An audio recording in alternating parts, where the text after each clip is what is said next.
వేరే వాళ్ళ జీవితంలో ఏం జరిగిందో తెలుసుకోవడానికి చాలామందికి ఉత్సాహం, తపన ఉంటాయి.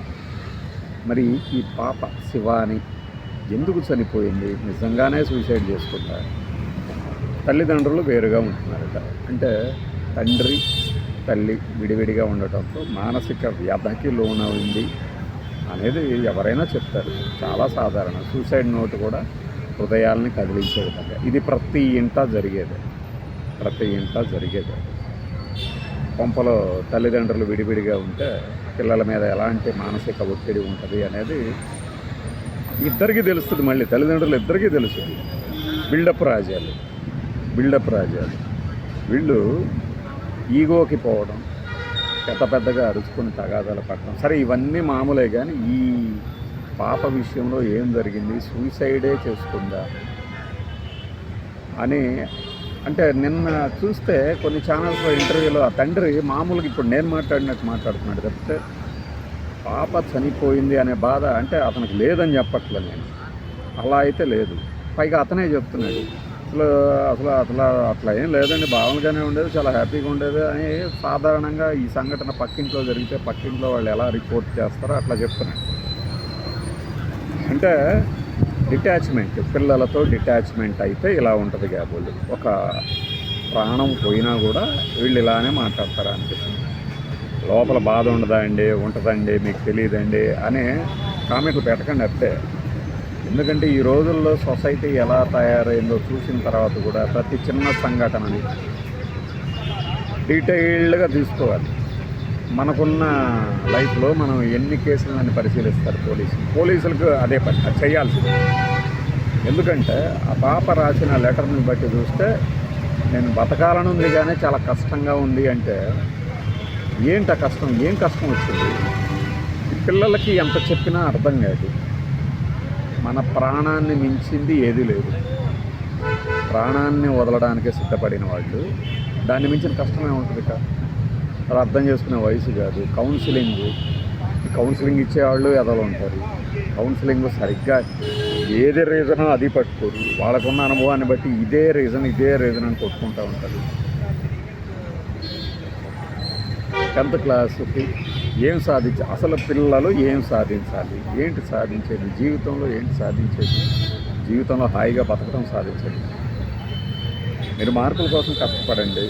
మార్కుల కోణంలో, విద్యార్థి కోణంలో ఆలోచిస్తే ర్యాంకుల కోసం కష్టపడండి. వస్తే వచ్చే, లేకపోతే లేదు. ఏంటి వాడితే ఏమవుతుంది? ఎంట్రన్స్ లీకేజీలతో అంతమంది చనిపోయారంటే వాళ్ళని గైడ్ చేసేవాళ్ళు లేరు పక్కన ఆ టైంలో అనేది అర్థమవుతుంది కదా. సొసైటీలోనే ఒక పుండుగా మారింది సొసైటీ. ప్రతి దానికి అవతలవాడిని గెలకను, అవతలవాడిని ఎగతాళి చేయను, అవతలవాడి బతుకులు ఏళ్ళు పెట్టి గెలకను. ఇదే ఒక్కడిని సరిగ్గా బతకనివ్వరు. వాడికి ఇష్టం వచ్చినట్టు బతకనివ్వరు. ఒకడు అంటే నేను వ్యక్తుల గురించి మాట్లాడుతాను.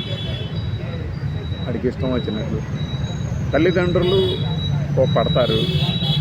చదవకపోతే తిట్టవచ్చు, కొట్టవచ్చు. కానీ ఒక స్థాయి ఉంటుంది. ఒక స్థాయి దాటిన తర్వాత నేనేదో రెచ్చిపోయి డిసిప్లిన్లో పెడుతున్నాను అనుకునే వాళ్ళకి ఇది ఒక చెంపపెట్టు. మొన్న రాత్రి నేను DD8లో పెద్దలు మారాలి అని కృష్ణ గారి సినిమాని మళ్ళీ చూశాను.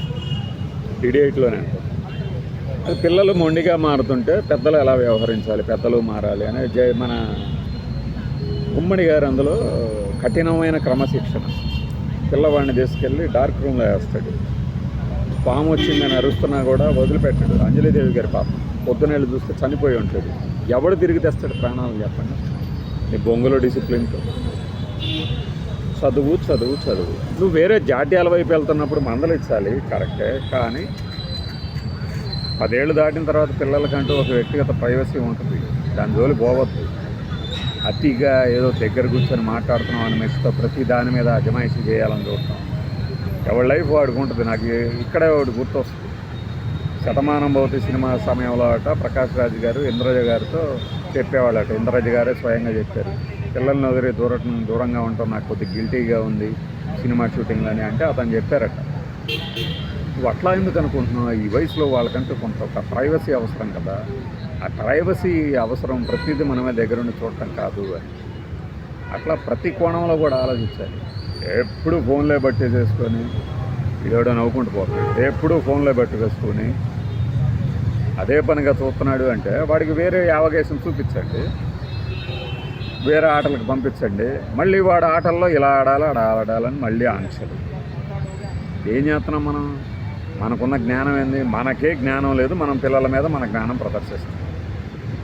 ఈ కుటుంబ తగాదాల విషయంలో అంటే ఏ కుటుంబం కానీ కుటుంబం చూసుకోవాల్సిందే. మళ్ళీ వీటి నుంచి బారి నుంచి తప్పించుకోవడానికి పూజలు, వ్రతాలు, జ్యోతిష్యాలు, ఇదొక జాడ్యం. మళ్ళీ పిల్లల్ని ఎలా చూసుకోవాలి? గాజు బొమ్మల్లా చూసుకోవాలి. కోపం వస్తుంది, పచ్చి బూతులతో విరుచుకుపడతాం, కొడతాం. అయినా కూడా మర్చిపోయేటట్టు ఉండాలి. సాధ్యపడదు, మన ఈగో సాధ్యపడనీయదు.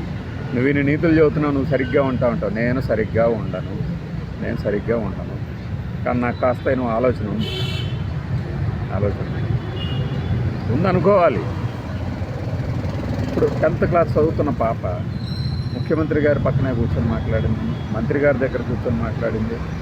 అలా మాట్లాడినంత మాత్రాన వాళ్ళకి సమస్యలు లేవు అనుకోకండి అని చెప్తుంది ఇన్సిడెంట్. అలా ధైర్యంగా పైకి కనిపించినంత మాత్రాన ఆ అమ్మాయికి ఏమిలే, ఒకతనే వెళ్తుంది, ఒకతనే చేస్తుంది ఏమైనా, వాడికేమిలే, వాడు అంత పెద్దోడయ్యాడు కదా, ఇంకా ఇద్దలేదా అనే వాళ్ళందరికీ ఇది చంపపెట్టు. ఇంత వయసు వచ్చింది, నువ్వు ఇది చేయలేవా అనే వాళ్ళందరికీ ఇది చంపపెట్టు. ఏ వయసు? ఈ వయసులో మనకి బొత్సుగాళ్ళం, మనకేమన్నా అన్నీ వచ్చా? మనకి తెలుసా అన్నీ? పిల్లల్ని కనడం కాదు, ముఖ్యంగా పిల్లల్ని కనే ముందు తెలుసుకోవాల్సిన విషయం ఎవడైనా సరే, నువ్వు సరిగ్గా పెంచగలిగితే కనండి. లేకపోతే వాడు చెప్పాడనో, వీడు చెప్పాడనో, అయ్య పుడతాడనో, తాత పుడతాడనో కంటే తర్వాత ఆ చెప్పు దెబ్బలు, సమాజం కొట్టే చెప్పు దెబ్బలన్నీ మీకే తగులుతాయి. ఊరికి పిల్లల్ని ఇప్పుడు చంద్రబాబు నాయుడు గారు ఏదో పిల్లల్ని కానని నేను చెప్తుంటాను కదా, ఇలాంటి సొసైటీలో కనడం, పెంచటం, సరిగ్గా అంటే వాడి వల్ల ఎవరికి హాని లేకుండా, వాడికి ఎవరి నుంచి హాని వస్తున్నప్పుడు ఎలా తప్పించుకోవాలి, ఇవన్నీ చెప్పగలిగే ఓపిక, ఓర్పు, సహనం, అవకాశం ఎక్కడుండేది వస్తున్నాయి. అవి కూడా ఆలోచించాలి. కేవలం ఆర్థికంగా స్టేబుల్గా ఉన్నంత మాత్రాన పిల్లల్ని కనటం అని కాదు. ప్రతి వాళ్ళకి సమస్య ఉంటుంది. 4వ క్లాస్ చదివేవాడికి, 4 ఏళ్ళ పిల్లాడికి సమస్య ఉంటుంది. వాడికే ఉంది, పొద్దున్న లేస్తాడు, వెళ్తాడు, తీసుకెళ్తాం మనం. వాడికే ఉంది, నోట్లో పెడితే తింటాడు. ఇవి కాదు, మనం ఆ స్థితి నుంచి వచ్చిన వాళ్ళమే కదా, మనకి తెలియాలి కదా మనం ఆ వయసులో ఎలా ఉండేవాళ్ళం, వాడు ఎదుర్కొంటున్న ఇష్యూలు ఏంటి. ఎందుకు ఇప్పుడు చిన్నపిల్లలు ఎందుకు పక్క తడుపుకుంటుంటారు? నిక్కర్లో వచ్చేందుకు పోసుకుంటారు రాత్రిపూట? భయపడి. ఎందుకు భయపడతారు? మనం చూపించే ఇన్సిడెంట్లు, మనం చూపించే వాళ్ళ మీద చూపించే ఈగో. వీటికి క్లాస్ రూమ్లో ఏం జరిగిందో వాడిని భయపెడుతుంది రాత్రి కలల రూపంలో వచ్చి. నిన్న ఉత్తరప్రదేశ్లో చిన్న పిల్లాడెవడో పాంట్లో ఉత్త పోసుకున్నాడని, పాస్ పోసుకున్నాడని వాడి మీద వాతలు పెట్టారు. ఏం చేయాలండి? ఆ శాడిస్ట్ సైకో నా కొడుకుని ఏం చేయాలి? అట్లా పెట్టినండి ఏం చేయాలి? వాడికి పెట్టాలి కదా. వాడికి పెట్టకుండా కేసు పెడితే సొసైటీ సరిగ్గా ఉన్నట్టు కాదు. చట్టం నీ చేతిలో తీసుకుంటావా? తీసుకొని వాడికి పెట్టి ఆ తర్వాత నన్ను చట్టం ఏం చేస్తూ చేయమని అలా ఉండాలి. చిన్నపిల్లల జోలికి వెళ్తే ఇప్పుడు లోకేష్ గారు కానీ, చంద్రబాబు నాయుడు గారు కానీ, మీరు చక్కగా ఎదగండి, విలువలు కలిగి. నాకు చంద్రబాబు నాయుడు గారు నిన్న మనం ఒక వీడియో పెట్టాం కదా, క్లిప్ పెట్టి, గ్యాస్ నేనే తెచ్చానని. ఆ వీడియో అంతా చూస్తే ఒక పెద్ద మనిషి తరాలు మాట్లాడారు. ఎవరైనా సరే అలానే ఉండాలి. విలువలు కలిగిన సమాజం, కుటుంబం, ఇది ఉండాలి అన్నది. తప్పేముంది అందులో? నేను ఇంకో వీడియోలో చెప్తా, సాక్షి ఛానల్లో చేసిన దుర్మార్గం గురించి. ఈ వీడియో ఇక్కడ ఆపి, చిన్నపిల్లలని ఎలా చూసుకోవాలి నాకు తెలుసు, మీకు తెలుసు. కానీ నేను చూడను, మీరు చూడరు. తప్పకుండా ఎప్పుడో ఒకటి చెప్పాలి మనం. ఇంకొకటి చెప్తే కానీ మనకు ఆనందం. ఇంట్లో ఏం తినాలి, ఏం వంట చేయాలని ఎవడో టీవీ షోలో చెప్తే కానీ మనకు తెలియదు అన్నమాట. పిల్లలకి ఏది ఇష్టం అది చేయాలి. మనకు అలా చేయలేదనే కదా అప్పుడప్పుడు మనకు కోపము. ఏంటి చదువు, స్కూలు, టైము మనం చేస్తున్నామా? డిసిప్లిన్గా ముందు మనం ఉంటున్నామా? అలా అంటారు. ఇవన్నీ చెప్పకపోతే వాళ్ళు ఇంకా తయారవుతారు. మనం స్కూల్కి పంపించి పిల్లల్ని చెడగొడుతున్నాం. పెద్ద ఆయన బెంగళూరుకి సంబంధించిన ఆయన అనుకుంటాం, భలే పెడతాడు వీడియోలు. అంటే ఆయన వీడియోలు పెట్టే వ్యక్తి కాదు, ఆయన పాఠాలు ఉంటాయి. చిన్నపిల్లవాడికి ఎన్ని మంచి అలవాట్లు ఉంటాయో స్కూల్కి వెళ్ళి వచ్చి అవన్నీ పోగొట్టుకొని మనం వాడిని తయారు చేస్తున్నాం చెడ్డగా. పాపం మరి ఎందుకు చనిపోయింది? ఇదేంతటితో ఆగుతుందా? చెప్పలేం. కానీ మన పిల్లల్ని మనం జాగ్రత్తగా కాపాడుకోవాలి కదా. ఇవి చూసన్నా, ఈ ఇన్సిడెంట్స్ చూసన్నా మారండి. పిల్లలతో మెలిగే పద్ధతి మార్చుకోండి. నేను చాలా ఫ్రెండ్లీగా ఉంటున్నానని ఏదో బిల్డప్లు ఇటం కాదు. వాళ్ళకి ప్రైవసీ కావాలి, వాళ్ళకి గౌరవం కావాలి.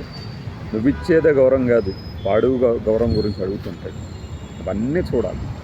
సమాజం ముఖ్యంగా పక్కనోడి ఇంట్లో ఏం జరుగుతుందో ఏళ్ళు పెట్టి గెలికే ప్రతి ఎదవ ఆలోచించుకోకపోతే రేపొద్దున వాళ్ళ ఇళ్లలోనే జరుగుతుంది ఇట్లా.